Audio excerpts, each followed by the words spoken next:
আজ আমরা এমন এক কালজয়ী সাহিত্য নিয়ে আলোচনা করব যা কেবল একটি গল্প নয়, বরং বাংলার গ্রামীণ জনপদের হাজার বছরের এক স্থবির জীবনযাত্রার জীবন্ত দলিল।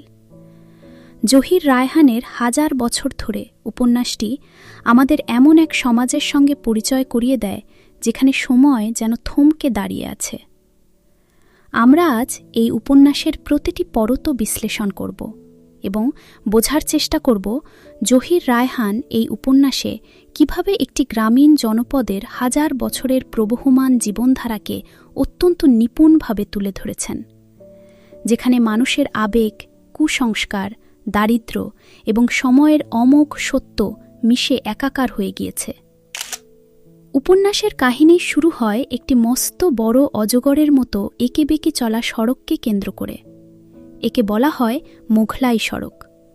জনশ্রুতি আছে যে মুঘল সম্রাট আওরঙ্গজেবের হাতে ধরা পড়ার ভয়ে শাহ সুজা যখন আরাকানে পালিয়ে যাচ্ছিলেন, তখন হাজার হাজার মজুর খাটিয়ে তিনি এই সড়কটি তৈরি করেছিলেন। এই সড়কের দুই পাশে দাঁড়িয়ে থাকা অসংখ্য প্রাচীন বটগাছ যেন ইতিহাসের নীরব সাক্ষী হয়ে আজও দাঁড়িয়ে আছে। এই ভৌগোলিক অবস্থানের একটি অবিচ্ছেদ্য অংশ হল পরীর দিঘি। এই দিঘিকে কেন্দ্র করেই গড়ে উঠেছে গ্রাম এবং মানুষের বসতি। লোকমুখে প্রচলিত আছে যে বৈশাখী পূর্ণিমার রাতে পরীরা আকাশ থেকে নেমে এসে এই দিঘি খনন করেছিল। এই মিথ বা পৌরাণিক কাহিনীটি গ্রামীণ মানুষের মনস্তত্ত্বে এমনভাবে গেঁথে আছে যে তারা তাদের জীবনের প্রতিটি ঘটনাকে এই দিঘির সঙ্গে মিলিয়ে দেখে। উপন্যাসের কেন্দ্রীয় চরিত্র মকবুল বুড়ো, যার পরিবার এবং বৈচিত্র্যময় সংসারকে ঘিরেই উপন্যাসের মূল কাহিনী আবর্তিত হয়। মকবুলের নিজের ৩টি স্ত্রী রয়েছে। বড় বউ আমেমেনা, যার বয়স ৩০-এর কাছাকাছি এবং সে বেশ কলহপ্রিয়। মেজে বউ ফাতেমা, যে প্রায়ই অসুস্থ থাকে এবং বছরের অর্ধেক সময় বাপের বাড়িতে কাটায়। আর সবার ছোট হল টুনি, যার বয়স মাত্র ১৩ বা ১৪ বছর, যার স্বভাব অনেক চঞ্চল এবং সে সংসারের জটিলতাগুলো খুব একটা বোঝে না।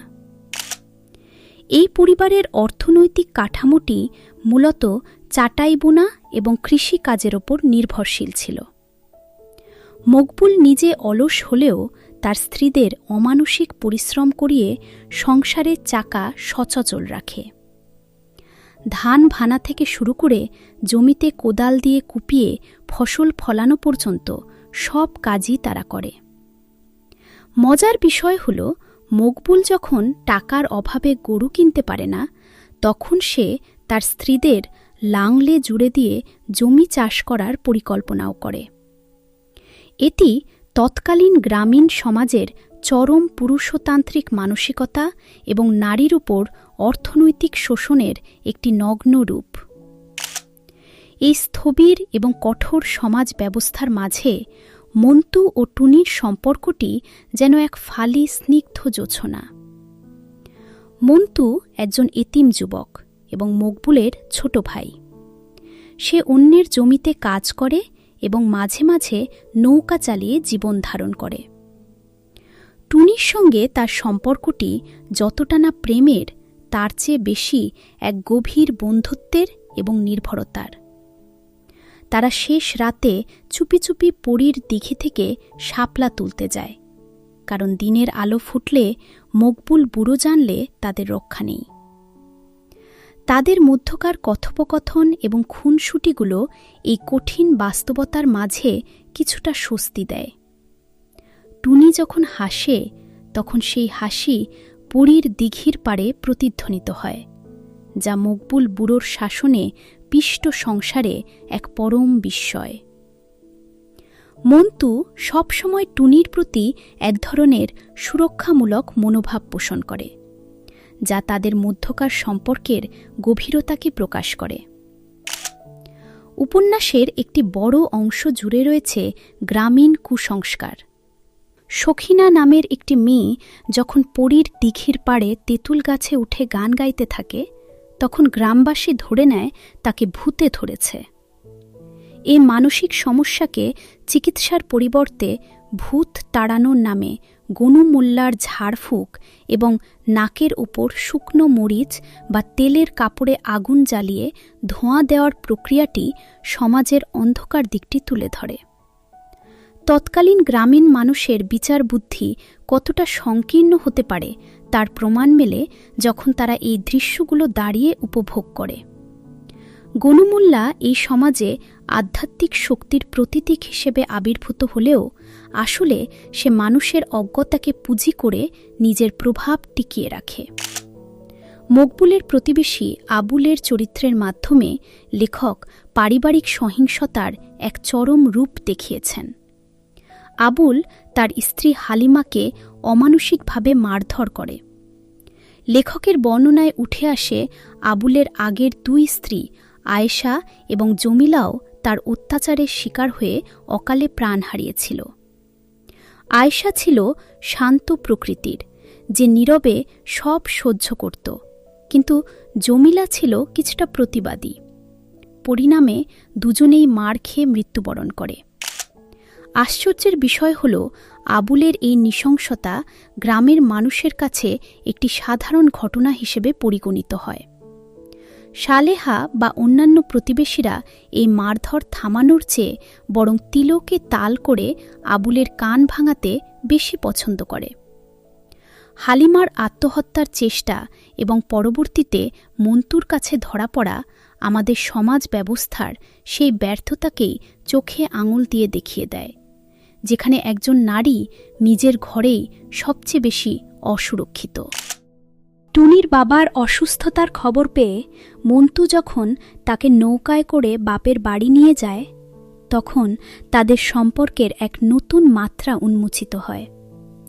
উজান নদীতে দাঁড় বেয়ে চলার সময় এবং রাতে টুনির বাপের বাড়িতে থাকার সময় তাদের মধ্যকার নৈকট্য বৃদ্ধি পায়। কুয়াশাচ্ছন্ন রাতে টুনি যখন মন্তুকে নিয়ে খেজুরের রস চুরি করতে গাছে ওঠে, তখন সেখানে এক আদিম ও অকৃত্রিম সাহসিকতার পরিচয় পাওয়া যায়। টুনি মন্তুকে জীবনসঙ্গী হিসেবে কামনা করলেও সামাজিক ও ধর্মীয় বাধার কারণে তা প্রকাশ করতে পারে না।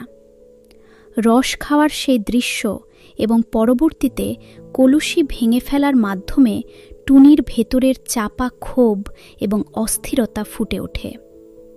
এই যাত্রাটি তাদের দুজনের জন্যই একটি সাময়িক মুক্তি ছিল, যা সংসারের শিকল থেকে তাদের কিছুটা দূরে সরিয়ে নিয়েছিল।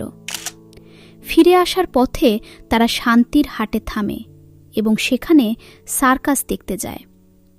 টুনির জন্য এটি ছিল এক নতুন পৃথিবী। বাঘের খেলা এবং মানুষের কসরত দেখে সে যেমন আতঙ্কিত হয়, তেমনি রোমাঞ্চিত হয়। কিন্তু এই আনন্দের মাঝেও পর্দার অন্তরাল এবং সামাজিক লজ্জার বিষয়টি বারবার উঠে আসে। হাটের ভিড়ে টুনির মতো একজন নববিবাহিতাকে নিয়ে ঘোরাফেরা করা মন্তুর জন্য যেমন ছিল সাহসিকতার কাজ, তেমনি টুনির জন্য ছিল এক চরম বিস্ময়। শান্তির হাটে এই সার্কাস আসলে বাইরের পৃথিবীর একটি ক্ষুদ্র সংস্করণ, যা গ্রামের বদ্ধ সমাজে ক্ষণিকের আলো নিয়ে আসে। কিন্তু সেই আলো দীর্ঘস্থায়ী হয় না এবং তাদের আবার ফিরে যেতে হয় সেই একই বৃত্তের ভেতর। মকবুলের বড় মেয়ে হিরণের বিয়ের আলাপ উপন্যাসে একটি বিশেষ মোড় নিয়ে আসে। জুলু শেখের ছেলে কদম শেখের সঙ্গে হিরণের বিয়ে ঠিক হয়। এই বিয়ের ফর্দ করার সময় দেনা পাওনা নিয়ে যে দর কষাকষি হয় তা অত্যন্ত উল্লেখযোগ্য। বরের পক্ষের সঙ্গে মকবুলের তর্কের মাধ্যমে বোঝা যায় তৎকালীন সমাজে বিয়ে ছিল মূলত একটি বাণিজ্যিক চুক্তি।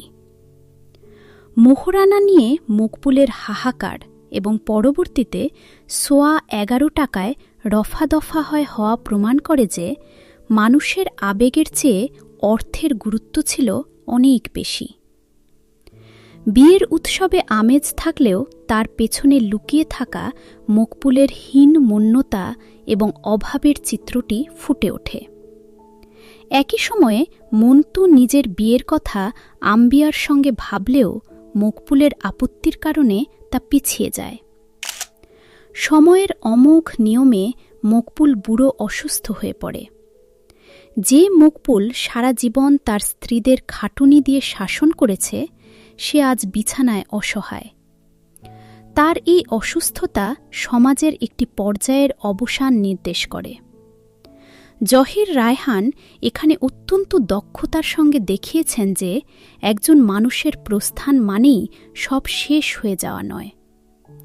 মকবুলের মৃত্যু এই সমাজের স্থবিরতাকে নাড়া দিলেও জীবনচক্র থেমে থাকে না।